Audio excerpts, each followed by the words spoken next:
And Sonny Smith is the man behind Sonny and the Sunsets. Welcome to to Australia for the first time, into the studios of Triple R, Sonny. Yeah, thank you. How are you feeling? Because you've just I feel kind good. Of done I'm not suffering from jet lag too much. Yes, very good. I've also had maybe 4 coffees since I got off, so I can't really tell. Yes. We've been loving your Tomorrow Is All Right album, and for many people, I suppose, this is a debut release for Sonny and the Sunsets, the band. But in fact, you've been writing songs and recording them for a long time, haven't you? Can you tell us a little bit about the sort of history of your singing and songwriting before the band? Oh yeah. I've been making records under Sonny Smith for years, and I don't know. Some of them were released and are kind of out there here and there, and some of them I just sort of shelved and didn't know, wasn't paying attention to labels and all that stuff for different years. So I almost have a couple of records that I kind of want to get released fairly soon, but they will be kind of like older and records and stuff like that. How many albums have you put out before the Sonny and the Sunsets release? I guess 3 officially. Although only 2 of them really actually kind of got put out officially by a label, and actually I should say 4. And then there was 2, like I was saying, that were kind of just, I made them, I completed them, they had titles and covers, and then I just kind of gave them to a couple friends and moved on, and didn't try to meet labels and send them out to labels and stuff, so they're kind of just obscure little things that no one knows about. Well, but people will be wanting to go back and find them on the strength of the Sonny and the Sunsets release. How did it all kind of come together for you so that, you got a band and an album that was more broadly available? Yeah, I don't know. I mean, the process is kind of mysterious to me, but it seems like Sonny and the Sunsets was just a kind of a cool band name to name what already was kind of happening under Sonny Smith, and then different members were kind of going in and out, and even I released some 45s here and there that had different personnel, so Sonny and the Sunsets was really kind of just whoever happened to be around, and then as time kind of has gone, the band has gotten tighter and more concrete personnel and stuff like that, which is nice and exciting. And but as far as how it got more broadly received and stuff, I don't know how those things kind of work. I mean, it started on a very small label and nobody knew about it. And even the guy I had, at first was going to put it out, and they didn't have some money, and then somebody else came in and had a little bit of money, and and 2 guys put it out, and then I was like, you should put it out on CD. He was like, I don't think so. I don't, and then the next thing, Isn't this the way that indie rock has been operating for, many years, I suppose? Yeah, I guess. Yeah. So, and then it's maybe it's just a little train that could or something, that album that kind of finally kind of got out there. And it's been nice. You said that there's been people in and out of the band and it's kind of finally tightened up. That said, one of the great things about this album is that sort of relaxed sense about it, that there's a lot of space and simplicity about the songs, that there might be a kind of looseness, but that seems deliberate and it works really well for the band. Was that kind of part of the songwriting and the sort of atmosphere you wanted to create with this album?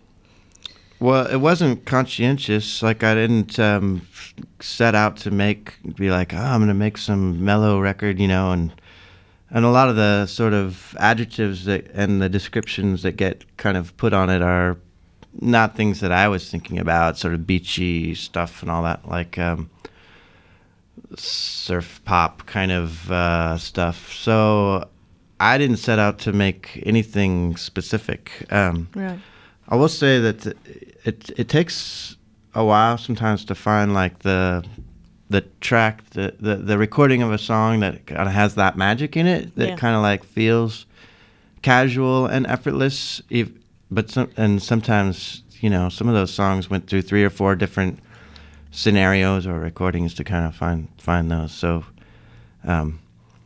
if it feels kind of casual and effortless, which I've heard it been called, it's nice to know, but it required a lot of effort to make it. Yeah, it does to me. I mean, maybe some people just bust it out on their first try, but takes usually 3 or 4 versions sometimes to get there for me. I know that I personally, the first time I heard this album, I kind of felt like I'd been listening to it all my life, that the songs were so sort of instantly catchy. They were sort of timeless in a sense. And I know that a lot of people, in terms of talking about your work, often reference the kind of classic pop and rock elements that seem to be sort of distilled into it, music from the 50s and 60s and 70s. And can you tell us a little bit about your record collection and whether, that those sort of eras are represented? Or Oh, yeah. Well, I should say I'm not a huge audiophile like some of my friends. I don't have this huge record collection where I'm like pillaging through it. I'm just not like that. But I will say, in the years that I was making that, and up to now too, but I did have this really strong late 50s kind of early 60s obsession for a moment. I was like, that is the best. That I wanted to make simple rock and roll. I wanted to make simple songs, and I kind of felt like I went and searched out when it was the most simple and the most kind of pure time for rock and roll, and sort of landed at that era of I wouldn't say 50s because I always think it's more like 57 to 64 is like the golden era of rock and roll for me. So I was listening to a lot of that, and that's a lot of like doo-wop and ronettes, and you were saying like you love music with claps and stuff like that, and that was like I live that same here, and that music in that era is when they're doing that the most. Well, there's a great sense of fun, isn't there, about a lot of that music? It's very sort of celebratory. And it's like it's pure. It's kind of like it's just a song. It's not. It shit got weird. Like in the early 60s, things got really layered and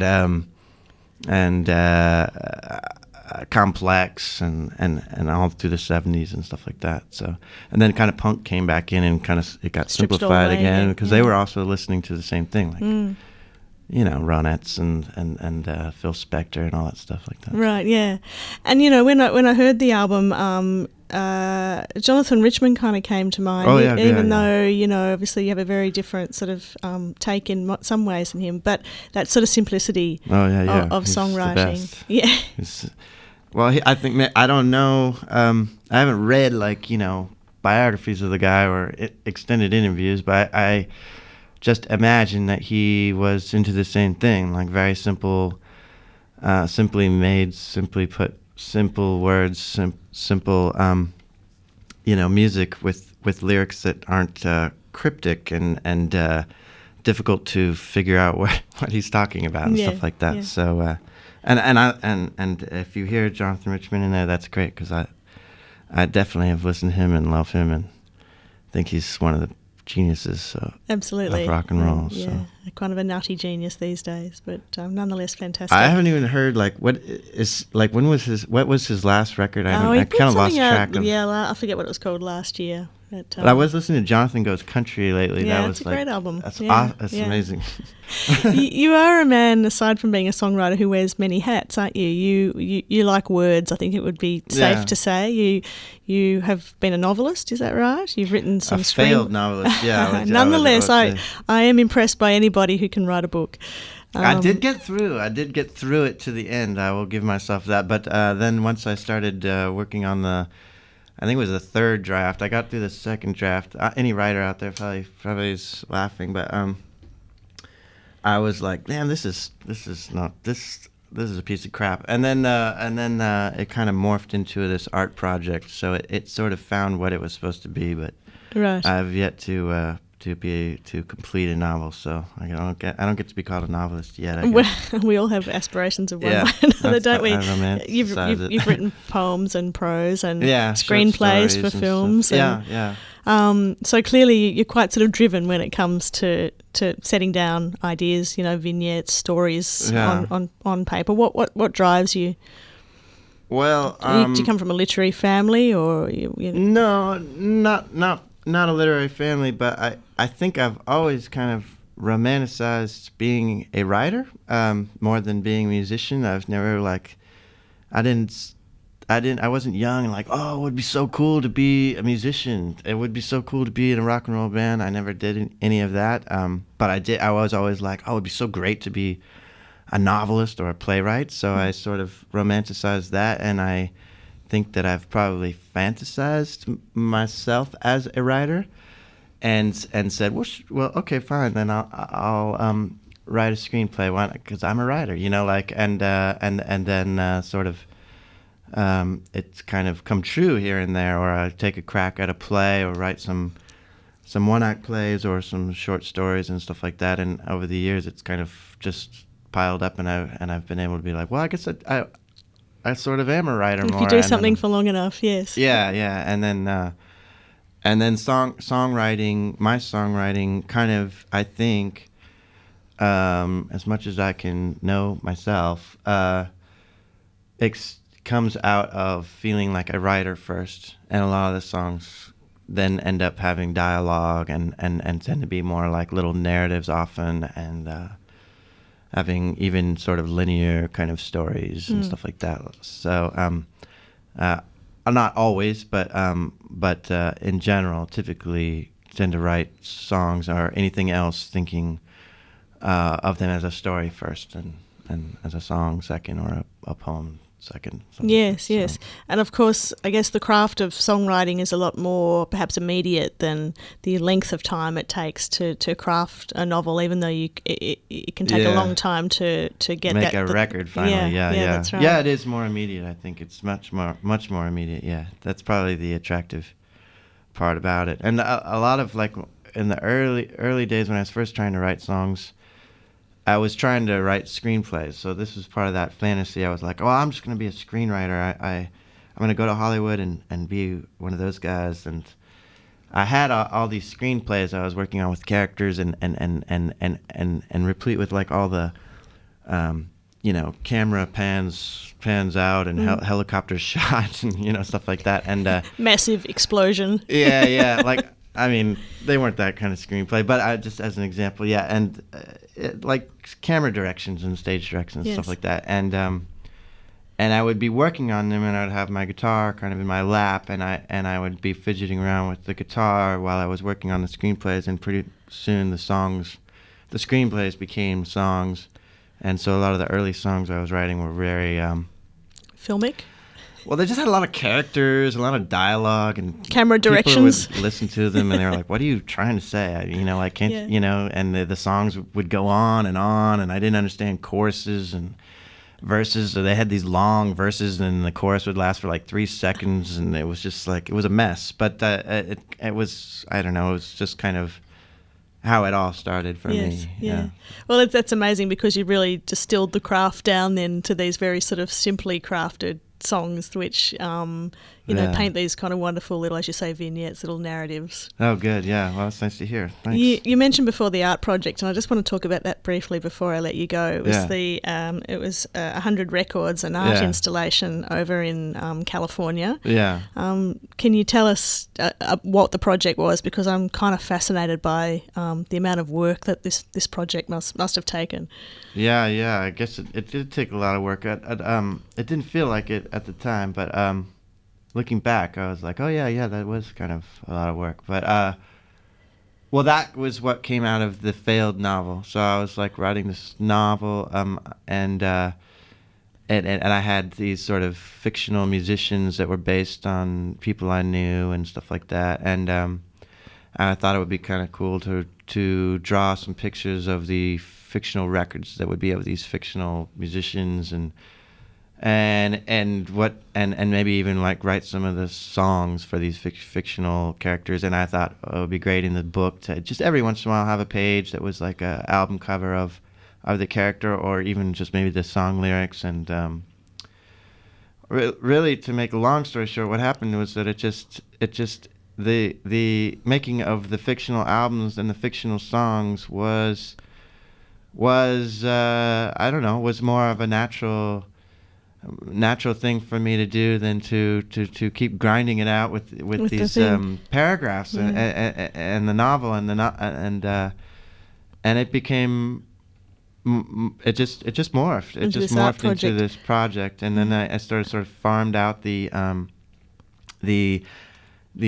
little sketches ideas of their album covers to artists. And when I got a couple back, they were so great. They were like really works of art. These 7 inches were 7 or out, inches, yeah. yeah. Right. These So fictional 7 inches. 100 bands that you made up. Yeah, not that many, because I wanted to make a jukebox. I made a jukebox, I custom built jukebox that would play the songs. Okay. And but like on a jukebox, you might see 3 or 4 songs by Yes, Rolling okay. Stones or something. So there was like 50 or 60 fictional bands with multiple songs.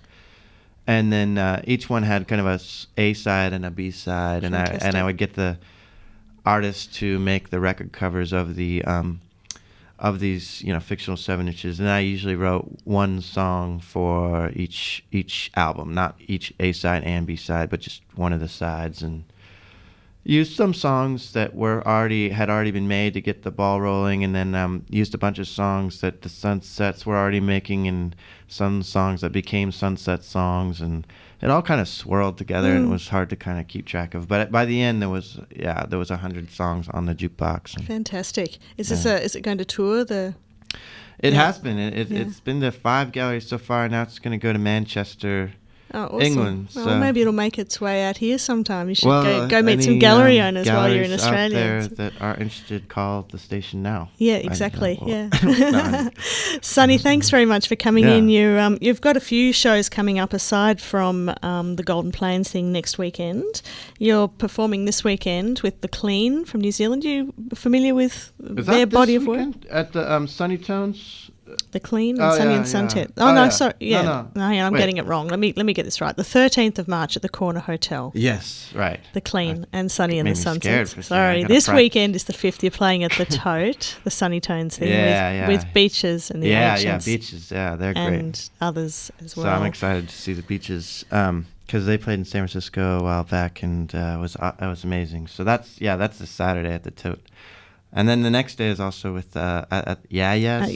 There's a new show announced. Yeah, tickets at the door, 5 p.m. The Tortured Genies. You can see it's an Sunny and the amazing band Sunsets. from San Francisco, Tortured Genies, and Baptism of Uzi, which I admit to not knowing much about, but have heard great things from one of the Sunsets who's here with us. So Excellent.